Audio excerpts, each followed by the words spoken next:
Hi folks, thanks for tuning in.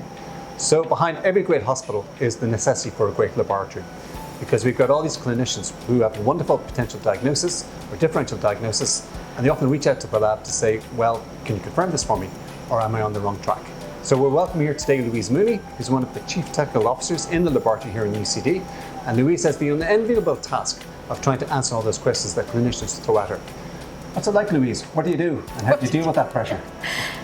Yeah, very well, Rory. So we receive all the blood samples here that are taken from the animals down in the hospital. They come into the lab, we assign them a lab number, and then we run them through our analyzers. It's mostly hematology and biochemistry, and it's 2 different sample types for that. And then we look at the results once they come off the analyzers, and then we release them. Now, we can only release the results that the analyzers give them, so it may not always answer the questions that the clinicians have or want. And that is a huge problem. Often a lot of vets, when they have a differential diagnosis, they believe there will be a test in the laboratory that's going to be 100% reliable, fantastic specificity, fantastic sensitivity, and it's going to give them a defined confirmative diagnosis. But that's not always possible, is it? No, definitely not. I mean, we can, we analyze the results and we make sure that they are correct, that what we're giving them are correct, but they might not always reflect what's going on in the animal, which can be a bit of confusion for the vets down in the hospital. Yeah, I remember once getting a blood sample result from a dog with chronic kidney disease, and I looked at the results and said, these are not compatible with life. Your machine must be wrong. How do you answer that question? Well, we'll always repeat anything. We have no problem doing that. I mean, we're only human as well. We can make mistakes. So we'll look back and make sure that it was the right sample that was run, that there was no errors on our side, and then we will repeat the sample. Usually it'll be the same results. Yeah, I presume that's where you have your controls. Yes. So we run controls every day, and so that makes sure that the analyzer is working perfectly.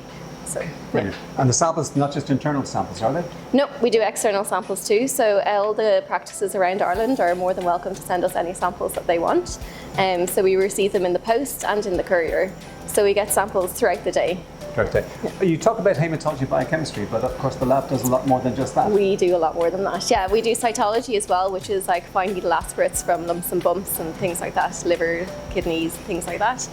And we also have a morphological pathology area in this lab too, so they will be looking at biopsies, and they process them and they put them on slides and the pathologist looks at them. Okay, so one of course the key function here at the school is to educate students, to be the next round or the next generation of vets. How do you help them to become proficient in clinical pathology? We do practical classes both for the vet students and the veterinary nurses students. And they're full-on practicals. We use samples, or blood samples, urine samples, and they get to play with them and they get to do PCVs, total proteins, run urinalysis, so they actually see what goes on in this lab. And we also do a little bit of a training with them in our out-of-hours lab so that they actually get to use some of the machines that they might come across in practice as well. Perfect. So I've often heard it from some colleagues. Some love to be front face with the client and the animal. Others love to be doing the more scientific work in the laboratory. So what attracted you to the laboratory phase?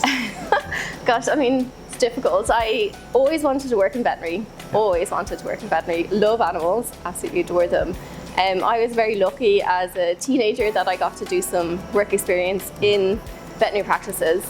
And I kind of saw through that I loved more of the back end work. So looking at the blood samples and things like that was more my thing rather than the front end dealing with the clients and the animals. Fantastic. Firsthand. Okay, so we know a lot about Louise Mooney from the point of view of the professional.